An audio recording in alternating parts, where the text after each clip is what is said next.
भगवत गीता अध्याय 1 अर्जुन विषाद योग यानी अर्जुन का दुख। श्लोक 20 से 47।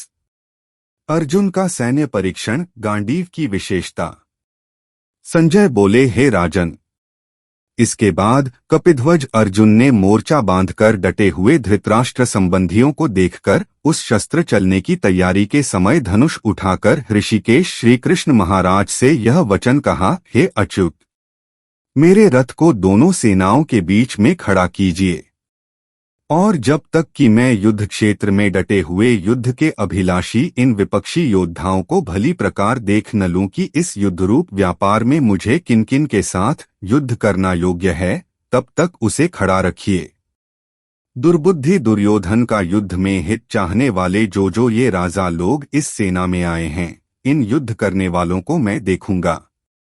संजय बोले, हे धृतराष्ट्र, अर्जुन द्वारा कहे अनुसार महाराज श्री कृष्णचंद्र ने दोनों सेनाओं के बीच में भीष्म और द्रोणाचार्य के सामने तथा संपूर्ण राजाओं के सामने उत्तम रथ को खड़ा कर इस प्रकार कहा कि हे पार्थ, युद्ध के लिए जुटे हुए इन कौरवों को देख।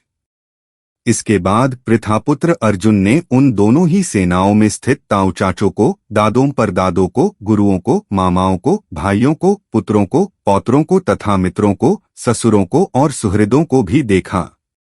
उन उपस्थित संपूर्ण बंधुओं को देखकर वे कुंती पुत्र अर्जुन अत्यंत करुणा से युक्त होकर शोक करते हुए यह वचन बोले। अर्जुन बोले, हे कृष्ण, युद्ध क्षेत्र में डटे हुए युद्ध के अभिलाषी इस स्वजन समुदाय को देखकर मेरे अंग शिथिल हुए जा रहे हैं और मुख सूखा जा रहा है तथा मेरे शरीर में कंप एवं रोमांच हो रहा है। हाथ से गांडीव धनुष गिर रहा है और त्वचा भी बहुत जल रही है तथा मेरा मन भ्रमित सा हो रहा है, इसलिए मैं खड़ा रहने को भी समर्थ नहीं हूं। हे केशव, मैं लक्षणों को भी विपरीत ही देख रहा हूं तथा युद्ध में स्वजन समुदाय को मारकर कल्याण भी नहीं देखता। हे कृष्ण, मैं न तो विजय चाहता हूं और न राज्य तथा सुखों को ही। हे गोविंद, हमें ऐसे राज्य से क्या प्रयोजन है अथवा ऐसे भोगों से और जीवन से भी क्या लाभ है। हमें जिनके लिए राज्य, भोग और सुखादि अभीष्ट हैं, वे ही ये सब धन और जीवन की आशा को त्याग कर युद्ध में खड़े हैं। गुरुजन, ताऊ चाचे, लड़के और उसी प्रकार दादे, मामे, ससुर, पौत्र, साले तथा और भी संबंधी लोग हैं। हे मधुसूदन, मुझे मारने पर भी अथवा तीनों लोकों के राज्य के लिए भी मैं इन सबको मारना नहीं चाहता, फिर पृथ्वी के लिए तो कहना ही क्या है। हे जनार्दन, धृतराष्ट्र के पुत्रों को मारकर हमें क्या प्रसन्नता होगी।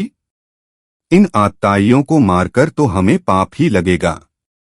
अतएव हे माधव, अपने ही बांधव धृतराष्ट्र के पुत्रों को मारने के लिए हम योग्य नहीं हैं, क्योंकि अपने ही कुटुंब को मारकर हम कैसे सुखी होंगे।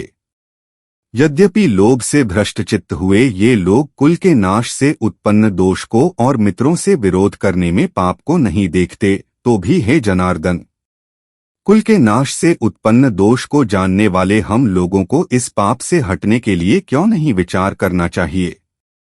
कुल के नाश से सनातन कुल धर्म नष्ट हो जाते हैं तथा धर्म का नाश हो जाने पर संपूर्ण कुल में पाप भी बहुत फैल जाता है।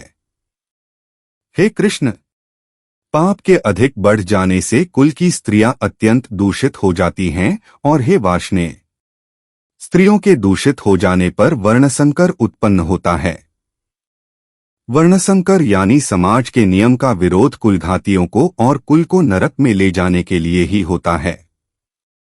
लुप्त हुई पिंड और जल की क्रिया वाले अर्थात श्राद्ध और तर्पण से वंचित इनके पितर लोग भी अधोगति को प्राप्त होते हैं। इन वर्णसंकर कारक दोषों से कुलघातियों के सनातन कुल धर्म और जाति धर्म नष्ट हो जाते हैं। हे जनार्दन, जिनका कुलधर्म नष्ट हो गया है, ऐसे मनुष्यों का अनिश्चित काल तक नरक में वास होता है, ऐसा हम सुनते आए हैं। हाँ, शोक, हम लोग बुद्धिमान होकर भी महान पाप करने को तैयार हो गए हैं, जो राज्य और सुख के लोभ से स्वजनों को मारने के लिए उद्यत हो गए हैं। यदि मुझ शस्त्ररहित एवं सामना न करने वाले को शस्त्र हाथ में लिए हुए धृतराष्ट्र के पुत्र रण में मार डालें तो वह मारना भी मेरे लिए अधिक कल्याणकारक होगा। संजय बोले। रणभूमि में शोक से उद्विग्न मन वाले अर्जुन इस प्रकार कहकर बाण सहित धनुष को त्याग कर रथ के पिछले भाग में बैठ गए।